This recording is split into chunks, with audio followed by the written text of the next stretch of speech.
Здравствуйте, дорогие друзья! Я рада вас приветствовать на моем канале. Сегодня в данном видео я продолжаю серию украшений вот таких больших тортов. Сегодня я его буду украшать в винтажном стиле Shabby Chic. Это современный стиль украшений, очень распространенный, особенно в Англии и вообще на Западе. И стиль этого украшения, он очень облегчает работу кондитеру, он очень экономит время и в то же время смотрится очень презентабельно, красиво и изящно такой торт. Такая техника, она не требует особого выравнивания. Украшать я буду торт белково-заварным кремом, итальянской меренгой. Все покажу и расскажу в этом видео. Итак, заготовка у меня сама торт 32 на 26 сантиметров, то есть он не квадратный, он все-таки прямоугольный у меня этот тортик. Сейчас делаю сразу основу для корзинки, так как корзинка у меня будет белая. Так как торт сам по себе шоколадный, делаю обязательно основу из белого белково-заварного крема, буквально тонким слоем, просто чтобы скрыть все эти коричневые бока у торта, ну и верх соответственно. Крем я только что сварила. Многие задают вопрос, не разжижится ли масляный крем. Я обычно покрываю тонким полупрозрачным слоем масляного крема. Уже сам торт, сам бисквит, чтобы не было крошек, не разжижится даже от горячего крема. И тем более, если вы шоколадным ганашем его покроете, тоже будет все прекрасно. Но это очень сильно облегчает работу, держит идеально форму торт. Покрыла также примерно 5 миллиметров верх торта, сделала, какого рисунка на нем не будет сверху, это будет покрытие такое у торта. Шпателем я, слегка смочив его в кипяченой воде, выравниваю вот так верхушечку, потому что белковый крем, если вы знаете, кто не знает из новичков, он выравнивается только кипяченой водой. То есть он будет тянуться у вас за шпателем, это нормально для белкового крема, поэтому только с водой его выравниваем. Здесь сверху у меня остались после выравнивания некоторые шероховатости, я особо на них не обращаю внимания, не трачу на них время. Я еще буду посыпать посыпочкой сверху, и все это закроется. Итак, делаю корзинку. У меня здесь обычная насадка открытая звездочка 8 мм на выходе. Плету корзинку. Здесь чем характерна корзинка именно прямоугольная или квадратная. Лучше всего, конечно, уже у формы, которую вы будете брать для бисквита, чтобы у нее были округлые как бы такие бортики. То есть уголки, чтобы были округлые, так будет вам проще работать. Если у вас нет другой возможности, можно и острые углы взять у формы, но так гораздо проще. И начинать плетение корзинки не с угла, а как бы заранее, иначе вам будет сложнее. Тогда будут эти углы все равно с одной стороны, где вы будете завершать эту корзинку, у вас этот угол будет выпирать, и это будет смотреться некрасиво. То есть обратите на это внимание. Вот таким образом я сейчас делаю всю корзинку. Почему я взяла такую большую насадку? Потому что, чтобы сэкономить время. Конечно, крема уйдет побольше, чем если бы мы 6 мм открытой звездочкой, допустим, брали насадку, но все-таки так экономится время, и крема уйдет не так уж экстремально много. И видите, уголки все такие округлые получаются, то есть можно было и почаще сделать там перекладинки, но я делаю именно вот так, чтобы корзинка смотрелась более как бы корзинкой, все-таки не прямоугольником таким грубым, а делаю я это намеренно, чтобы сгладить. И очень важно все-таки начать здесь плетение корзинки именно где-то из центра, а ни в коем случае не на самом уголке. Вот такой пластиковый топпер я кладу по центру торта. То есть они сейчас везде продаются, такие топперы. Все это можно купить в интернете. Сейчас я пищевым кондурином, спреем, то есть этот спрей на спиртовой основе, покрываю перламутровым спреем, ни в коем случае не серебряным, просто вот эту корзинку. Это по желанию, это можно делать, можно нет. И готовлю уже насадки. Вот этот коричневый тон у меня насадка 1М. Оранжевый – это насадка 7FT, потом насадка 2D – это голубой цвет. И я намеренно здесь использую самые распространенные кондитерские насадки, которые везде буквально продаются. 8 мм открытая звездочка – это розовый цвет, нежно очень розовый. И листик насадка номер 70 – это очень нежно-фисташковый цвет.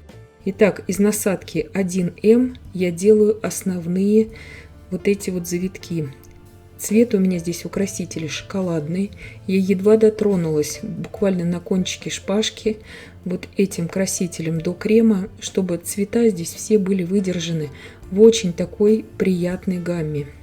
То есть вот этот стиль Shabby Chic, винтажный стиль, он очень многогранен, очень многоликий, скажем так. Все вот в этом стиле, оно все к нему относится. И вот здесь внимание, хотя у меня большой кондитерский мешок был полностью заполнен вот этим шоколадным кремом, он у меня, этот крем, очень быстро ушел именно на эти основные завитки. То есть крема этого нужно больше всего вымешивать именно с цветом. Теперь вот этот цвет у меня джинсово-синий изначально. У красителя здесь я также дотронулась буквально кончиком шпажки до этого крема вот этим красителем. И у меня получился вот такой очень красивый синий оттенок. То есть он идет не в бирюзу, а именно в джинсовый такой цвет. Тоже очень быстро крем заканчивается, потому что торт большой. Здесь также едва дотронулась оранжевым красителем, насадка 7 FT. Делаю вот такие вот, где считаю нужным, как бы розеточки. Они очень дополняют, и также они все очень хорошо сходятся вот с этой теплой гаммой. То есть у меня здесь ни в коем случае не используются какие-то кричащие тона. Это именно стиль вот такого вот торта. Торт у меня был для молоденькой девушки. Торт этот был рассчитан на большую компанию, не менее чем на 35 человек.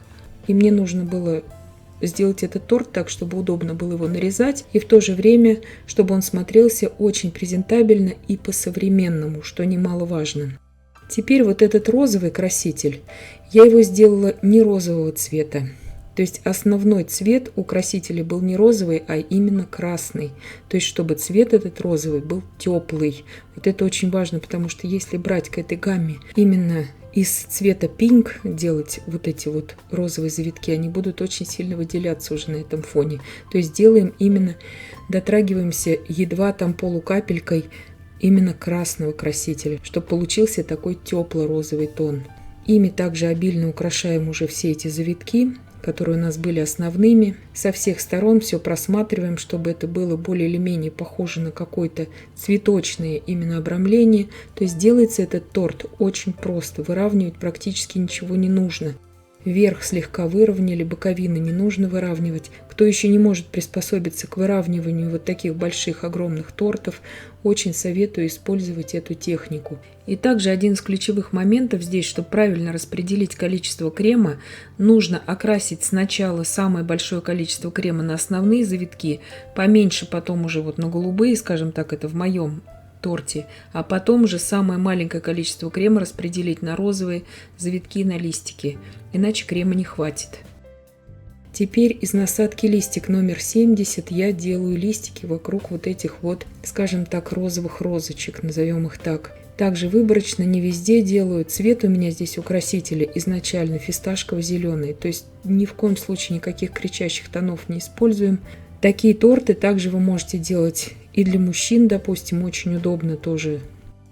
Очень красиво смотрится ярко-красный с белым, допустим, в стиле роз таких. И также лепестки можно зеленые там будет отсадить. На каждый праздник можно найти свою цветовую гамму. И очень красиво также благородно украсить этот торт. То есть такого торта еще пока не было у меня на канале. Поэтому я решила поделиться с вами именно таким украшением. Этот торт, он также очень хорошо подходит и для новичков. Сейчас вот такими цветочками незатейливыми из мастики я украшаю уже сиреневым цветом эти цветочки, тоже очень нежные. Выкладываю, где считаю нужным, выборочно. И вот такими меленькими цветочками. Я их делала в молде, естественно, огромное количество на всех маркетплейсах. Продается этих молдов для цветочков из мастики. Обязательно посыпаю белой вот такой посыпочкой, чтобы торт смотрелся воздушным. Также эта посыпка очень хорошо скрадывает все эти неровности при выравнивании. Вообще очень хорошо иметь такую меленькую посыпку в разных цветах. В украшении различных тортов она очень помогает, эта посыпочка. Она смотрится очень непринужденно так, но в то же время она может облегчить труд, особенно начинающему кондитеру эта посыпка. Очень советую ее приобрести. Продается на всех маркетплейсах. Сахарная посыпка такая. Крема белково-заварного я варила из расчета порции на 250 грамм белка. Крем у меня ушел практически весь. Немножко осталось розового крема и зеленого, буквально по чуть-чуть в кондитерских мешках. То есть, чтобы вам сориентироваться, у меня дежа миксера 7 литров. Если у вас дежа маленькая, допустим, 4 литра, следует тогда варить 2 раза крем. Первый раз на плетение этой корзинки и второй раз уже вот на это так называемое цветочное оформление. И тогда у вас все получится. Торт делается, как я уже сказала, несложно. Смотрится очень оригинально, современно очень смотрится такой тортик. И я надеюсь, что видео было полезным и познавательным. Подписывайтесь на мой канал, ставьте лайки, пишите комментарии. Я всем желаю больших успехов и до встречи в новых видео.